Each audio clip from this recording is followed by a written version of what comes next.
Hey guys, what's up? Check this out. There was a movie that came out in 2009 called Avatar. And I feel like, it feels like it came out a long time ago, but then again, I don't really remember a movie as memorable coming out after that time that was just as good. Because Avatar was a really original film and was really very, very cinematic. It was really meant to be a great movie.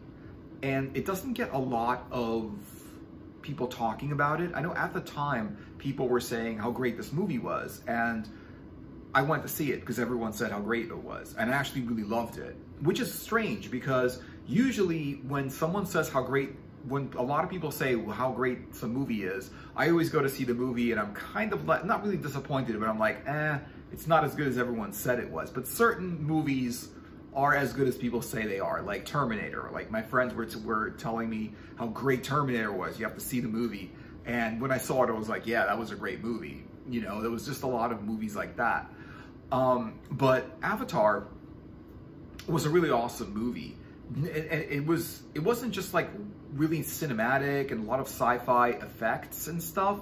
They actually were really good on the effects, and I think they actually had to create a lot of the technology that was required to make these effects real. Like they needed to do effects that current technology couldn't do, so they had to invent like higher technology machines in order to do the effects that they wanted to do.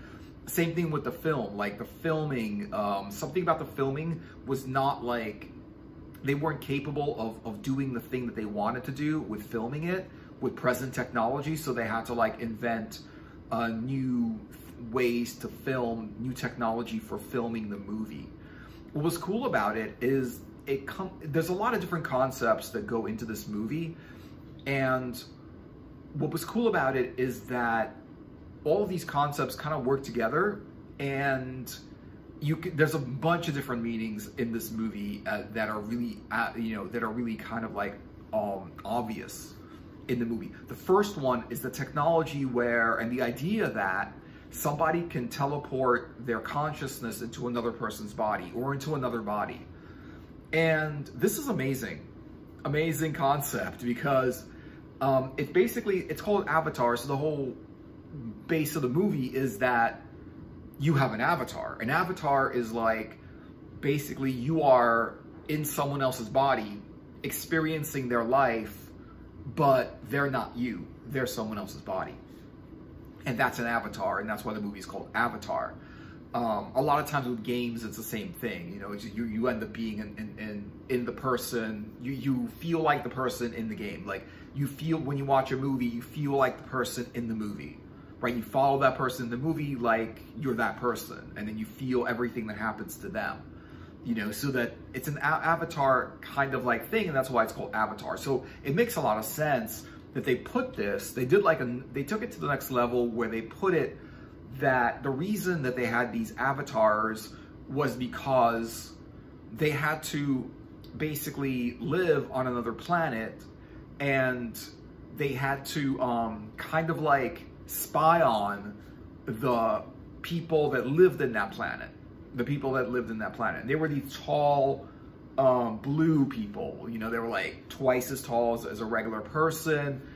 They were blue. They basically, their whole world had these light up plants and trees, and everywhere they walked, things would just light up in the middle of the night.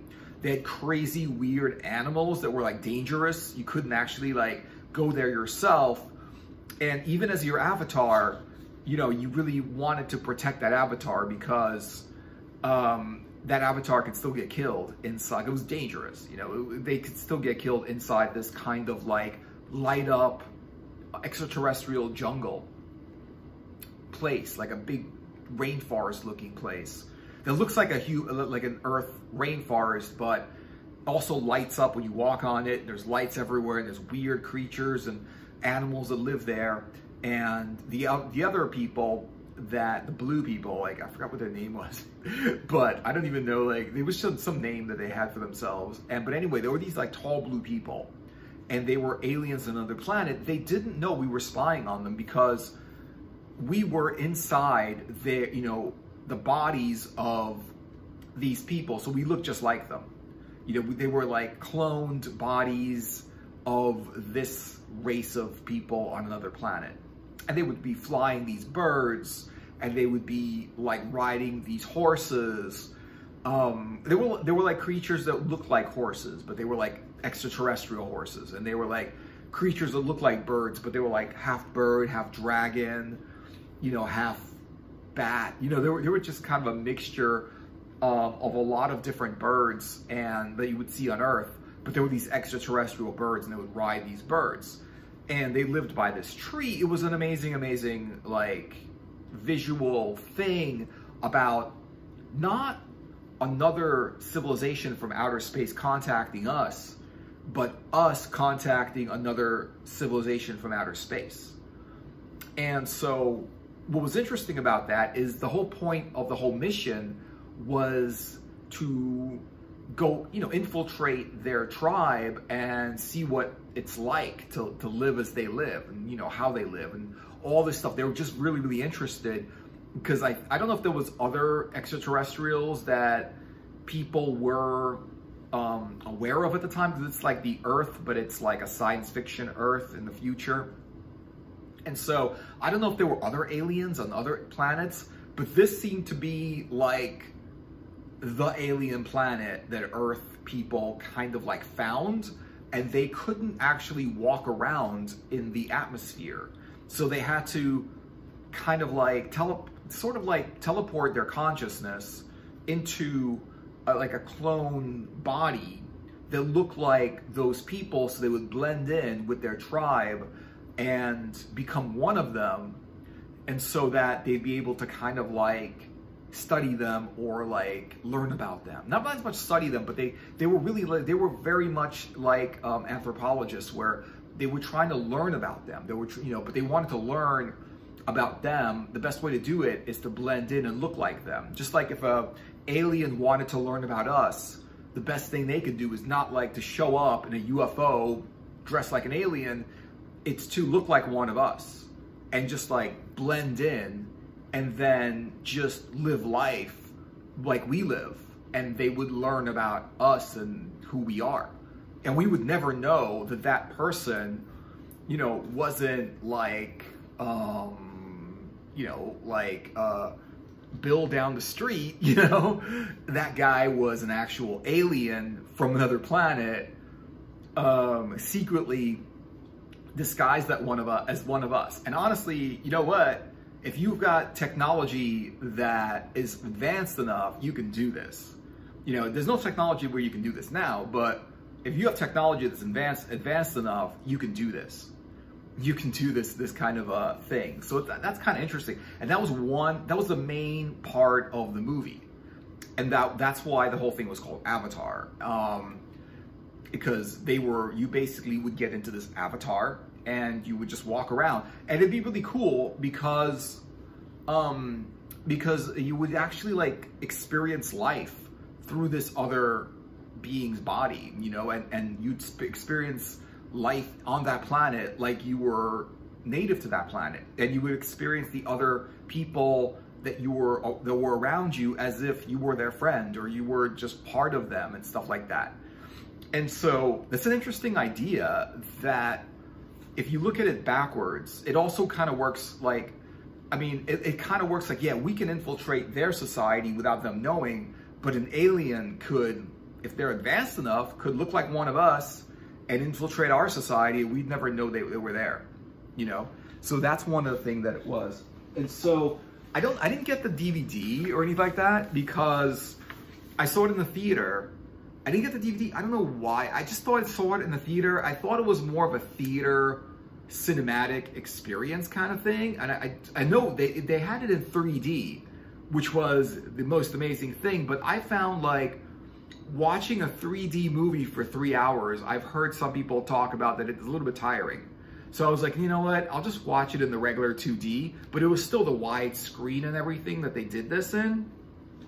So I don't have the DVD, because I haven't seen this since the movie was in the theater. But I do have the Industrial Light and Magic book, the ILM, the ones that did the special effects for this. And I'll show you some pictures. Like, this is some of the special effects from Avatar 2009. Okay, and this is some of the ships. Let me see what that is. Yeah, it's some of the ships. This is when they were at war. There was a whole war. I mean, there was an attack. There was battles, and it's not just all about, you know, friendly, like learning about, you know, extraterrestrial cultures from on another planet. There was a war. They wanted, like, the people wanted to, here's more of it. They were basically the army, and they were like studying them and stuff like that. They were checking them out. They were just like super curious because they were, you know, they were extraterrestrial species. And I think this is a logical, like a real thing that can happen like in the future, where if we do find an extraterrestrial species, this is some more of the ships in the movie flying around, which they're pretty cool. These are like, sort of like these sci-fi ships. I'm not exactly sure how they flew and stuff like that, but it was all, you know, sci-fi technology. This doesn't have a lot of pictures, but it's got a few ones. This is the picture of like toward in the later part of the movie where the that sergeant guy, the badass sergeant guy, was like attacking in the mech. This is the mech that he was using to attack the main character and try to like take him out because he was mad at him. He was pissed at him because the guy was like, okay. So there was that part of the movie, and there was the other part of the movie where the reason they were on that planet to begin with was because I'm not exactly sure like what they wanted to do, but basically they wanted to destroy. Oh yeah, they were looking for some kind of underground. There was something underneath where that society lived. Like there was some kind of something they needed to mine from. They lived under this giant tree, and the tree kind of gave life to everyone, and it helped them. And they lived in this tree and around this tree, and the tree was sacred to them, and sacred to the planet, and sacred to their society. But the army, for the Earth army, wanted to destroy this tree and thereby destroy their civilization because they wanted to mine some valuable material that was underground, under where they lived, you know. And that was another part of the movie where it was like, you know, why are we out there, right? Are we there to meet extraterrestrial life and find out what else is possible in the universe? Or is it more important for us to destroy whole species of people living in their natural environment just because we want to mine some stuff that's valuable that you can make a bunch of money at, you know, certain interests that are very, very powerful? You know, that's all they want to do is basically destroy this whole civilization, destroy their tree just so they can mine underground and get this stuff, whatever substance that was underground. And so, and it's interesting because that was the whole point of the mission. You know, yeah, they wanted to like learn about who they were and stuff like that, but that wasn't as important as, no, we want the stuff in their planet that's like underground and we want to mine it. And this was, I think, the deeper meaning of the movie, where of course, like it's deep enough of a meaning of a movie that we're contacting other alien life, you know, from other planets that don't know we're there. But this is another deeper meaning of the movie because they basically needed to deforest this area just to mine underground for whatever valuable substance that was, because certain interests wanted to make a whole bunch of money from that material, right? So they were ready to kill everything that lived there. They didn't care. They just wanted it out of the way, you know? And so, and that sort of has to do with what our, you know, people and our planet is doing to themselves, you know, to the rainforests and the forests and the jungles and the, you know, the sort of foresty areas inside our own world, that we're destroying whole civilizations of animals and people just to cut down a bunch of forest because we want to use it for farmland, or you want to use it for mining, or you want to use the forest to burn the wood for energy, or we need to mine something underneath it, or something like that. Basically, we're destroying nature for industrial monetary reasons, you know? And that's what a lot of the story was about. And there was a whole war. And it ended up that it was the people that were studying this other civilization that took up arms and rebelled against the whole army that was trying to like destroy them and kill them, you know, because they became friends with them, and they cared about their civilization, they cared about their tree, they cared about the people. They knew that these people would not survive without their tree, because they were all connected to each other. And without that tree, the tree was actually giving them life. And without it, they would all die. Like, they wouldn't survive without it, or they wouldn't survive without it easily, or something like that, right? I think they weren't able to survive without the tree at all. And so if they got rid of that tree and started to mine, it would kill all of these extraterrestrial life forms, you know? And so that was another thing. And the people that were kind of the avatars, the people that were in the bodies of these other people and sort of like walking among them, and they didn't really know that they were like aliens from another planet, kind of studying them, but they weren't like studying them. They were learning about them just because they were curious, because like they're basically aliens on another planet, and those people wanted to know what they were like and what their civilization was like and how they lived, and all this curiosity stuff that is just natural to people, that when you see an alien, you want to know, well, what's that about? You know, you don't just want to say, oh, yeah, it's just an alien. No, you're like, what is that about? Why is it? How do they live? What do they, what's their language like? What do they say, you know? And so there was that, but they really felt like they were part, because they were avatars and because they lived among them, even in the bodies of these other clones, they became part, they felt like they were part of their civilization.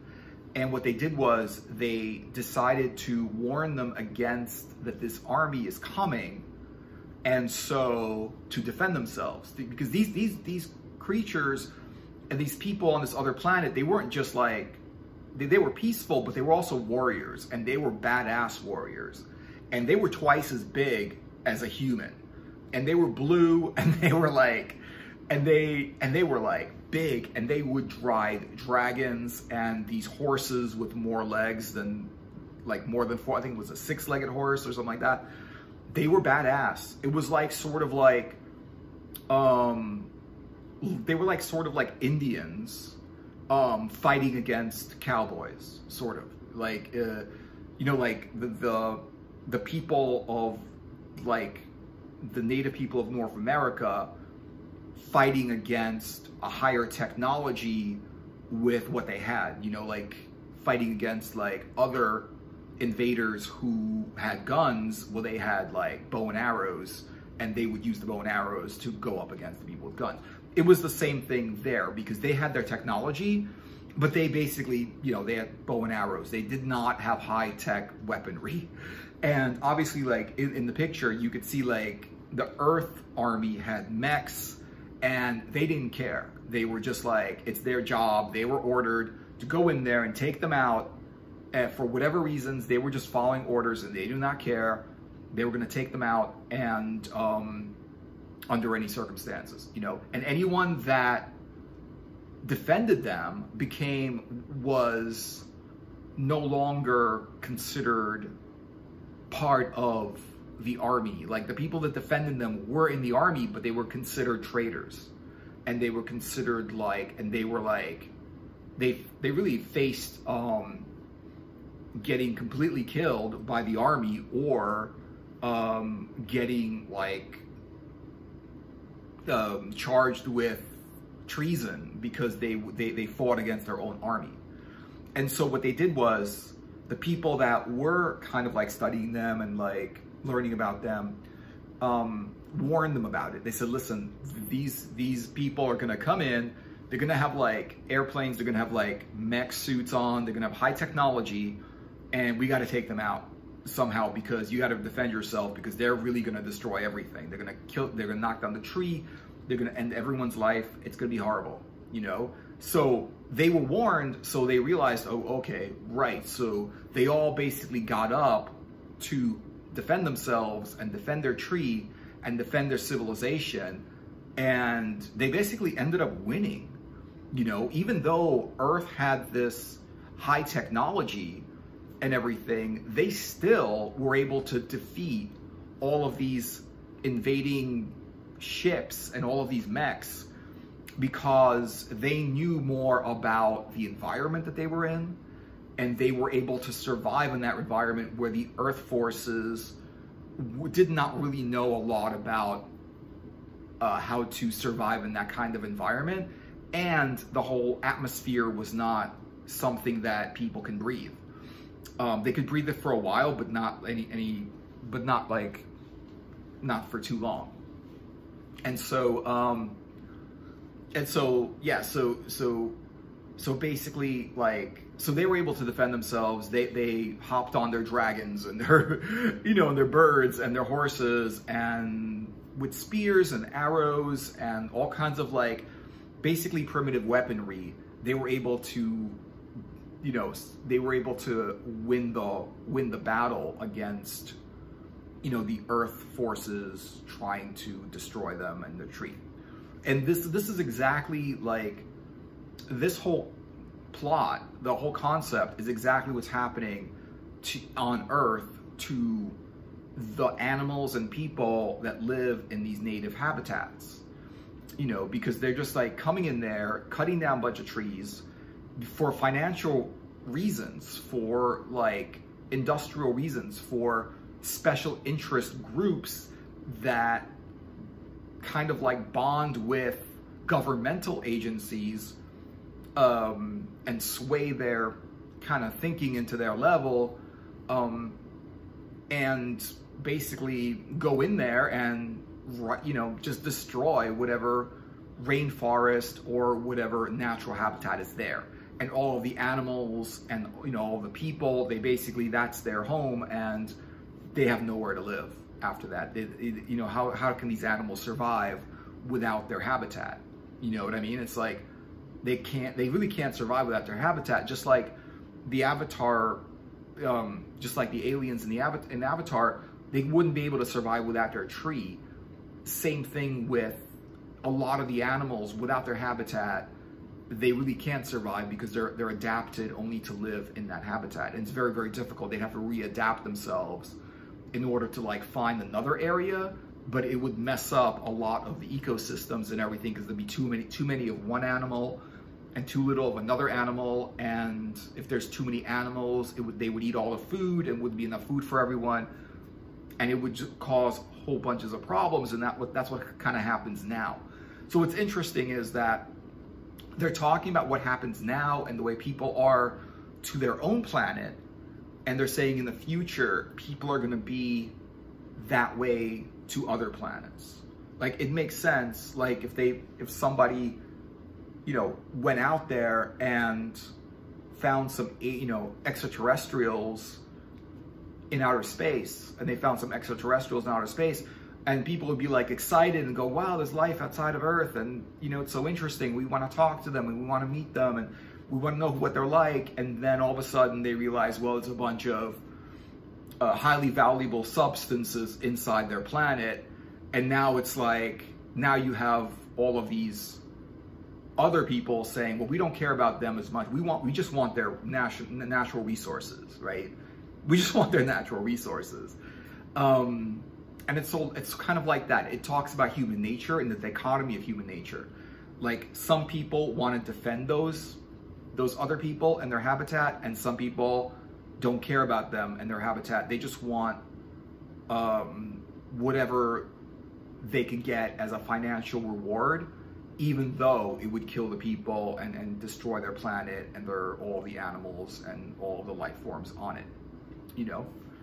So there's that. And it also, the main character had to make a choice with, you know, should he go against his own army, because he was a soldier in the army, he knew that if he went against his own army, he would get like in trouble for treason, for basically mutiny. You know, he could get charges filed against him for mutiny and treason, all these things, because he went against his own army, and that's illegal. That, you know, they would completely, you know, he would have gotten a lot of trouble for it. And it was like, well, what's more important to him, save these people and do what's right, or save himself and watch?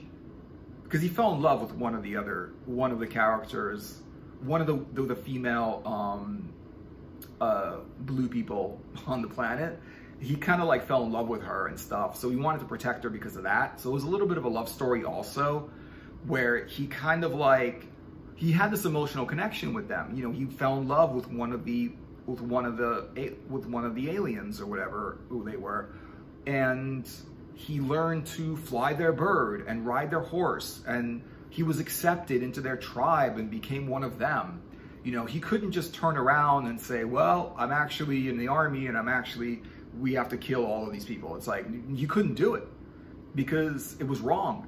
You know, it was wrong. And he was attached to these people, and he loved these people, and he fell in love with one of the women from this tribe, and he couldn't do it. So he decided to go against the army, do what we felt was right, and defend this tribe of people. And basically he saved all, like, their lives. Basically, a lot of them survived. Some of them died in the war, but a lot of them survived.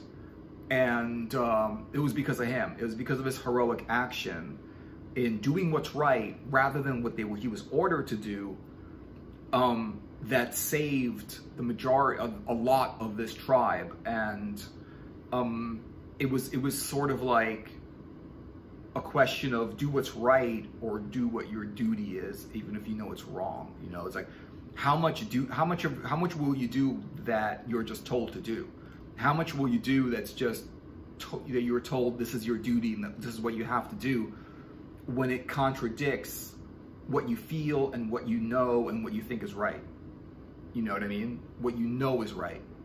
And so that's another thing about this movie, and that's kind of what this movie was about. There was a whole bunch of other stuff that was in this movie that's very, very important, that's really, really interesting, and this movie is just a whole lot more. It's a beautiful sci-fi film, but it's a real movie with a real plot, with a real story, real feelings, real drama, real action, lots of action, a great action, you know, lots of like special effects. Everything in this movie was amazing.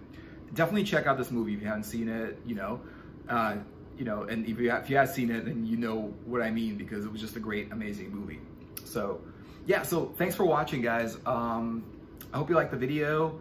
Like the video, click like on the video, and subscribe to the channel if you want, and you can comment if you like the comment, and I will see you guys in another video later.